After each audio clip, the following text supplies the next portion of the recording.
जिद्दू कृष्णमूर्ति की किताब the flight of the eagle से चैप्टर 3 भाग दूसरा।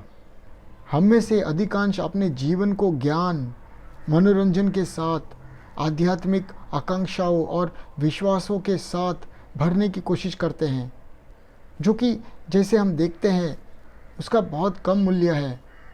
हम कुछ पारलौकिक अनुभव करना चाहते हैं, कुछ सांसारिक चीज़ों से परे हम कुछ असीम अनुभव करना चाहते हैं, जिसकी कोई सीमा नहीं है, जिसमें कोई समय नहीं है।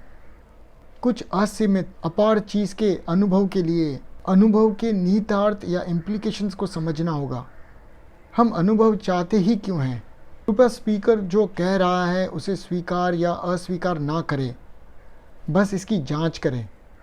वक्ता का आइए हम फिर से उस बात के बारे में निश्चित हो जाएं कि स्पीकर का कोई मूल्य नहीं है। ये टेलीफोन की तरह है।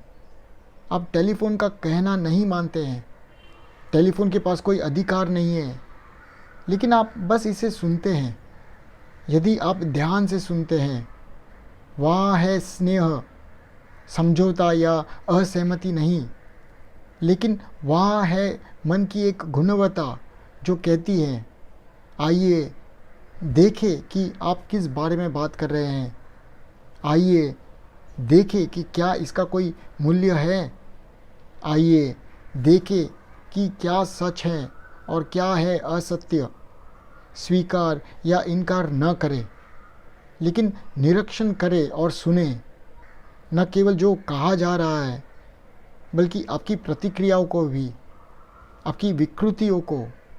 जैसे कि आप अभी सुन रहे हैं, अपने पूर्वग्रहों को देखें, अपनी राय, अपनी छवियों, अपने अनुभवों को देखें कि वे आपको सुनने से कैसे रोकते हैं। हम पूछ रहे हैं, अनुभव का महत्व क्या है? क्या इसका कोई महत्व है? क्या एक सोता हुआ मन का जगना अनुभव कर सकता है, जो कुछ निष्कर्षों पर आया है, जो जकड़ा हुआ है और अनुकूलित है उसके खुद के विश्वासों द्वारा?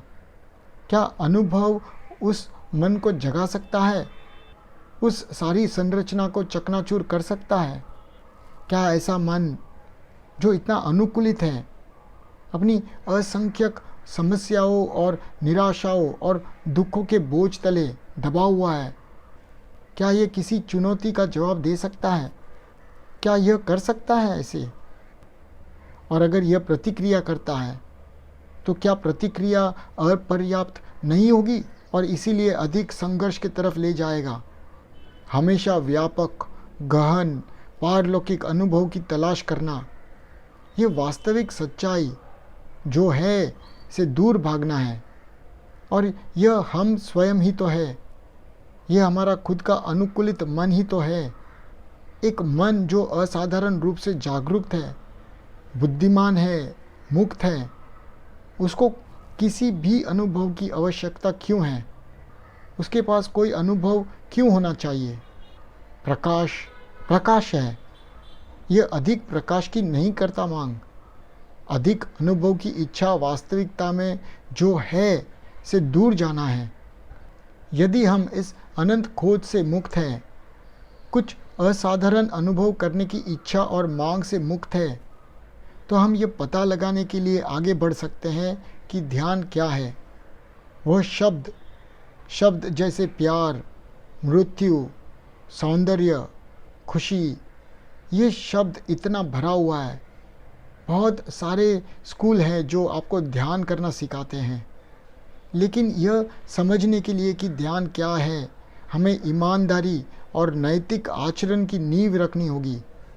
उस आधार के बिना, उस नींव के बिना, उस फाउंडेशन के बिना ध्यान वास्तव में आत्मसम्मोहन का एक रूप है, सेल्फ हिप्नोसिस है। ध्यान का बहुत कम महत्व रह जाता है अगर हम क्रोध, ईर्ष्या, लालच, अधिग्रहण, नफरत और प्रतिस्पर्धा से मुक्त नहीं है। अगर हमें सफलता की इच्छा है, जिसे नैतिक, सम्मानजनक रूप में धार्मिक माना जाता है, तो ध्यान का महत्व नहीं बचता। और बिना सही नींव रखे वास्तविकता में अगर हम हमारा दैनिक जीवन में भय, चिंता, लालच इत्यादि के साथ जीते हैं तो ध्यान का कोई महत्व नहीं रहता। उस नींव का रखना सर्व महत्वपूर्ण है। तो हम पूछते हैं, पुण्य क्या है, नैतिकता क्या है? कृपया यह ना कहे कि यह प्रश्न महत्वपूर्ण नहीं है। इसका उस समाज में कोई अर्थ नहीं है जो अनुयायी है, परमिसिव है, जो कुछ भी करने की अनुमति देता है। हम उस तरह के समाज से चिंतित नहीं हैं। हम डर से पूरी तरह से मुक्त जीवन के साथ संबंध रखते हैं। एक ऐसा जीवन जो गहरे स्थायी प्यार करने में सक्षम हो। उसके बिना ध्यान एक विचलन बन जाता है। यह ड्रग्स लेने जैसा है, जैसे कि कई लोगों ने किया है, जिससे वह एक असाधारण अनुभव करना चाहते हैं, पर साथ ही साथ वे एक घटिया जीवन जीते हैं। जो लोग ड्रग्स लेते हैं वो कुछ अजीब चीज़ों को अनुभव कर सकते हैं। वे शायद थोड़ा और अधिक रंग देखते होंगे, वे शायद थोड़ा अधिक संवेदनशील हो जाते होंगे, और संवेदनशील होने के नाते रासायनिक अवस्था में वे शायद पर्यवेक्षक और प्रेक्षक के बीच की जगह के बिना चीज़ों को देखते होंगे। लेकिन जब रासायनिक प्रभाव खत्म हो जाते हैं तो वे वापस आ जाते हैं जहाँ वे थे, अपने डर के साथ, उबाऊ जीवन के साथ, फिर से खुद की पुरानी दिनचर्याओं में लौट आते हैं, और इसीलिए उन्हें फिर से ड्रग्स लेना पड़ता है।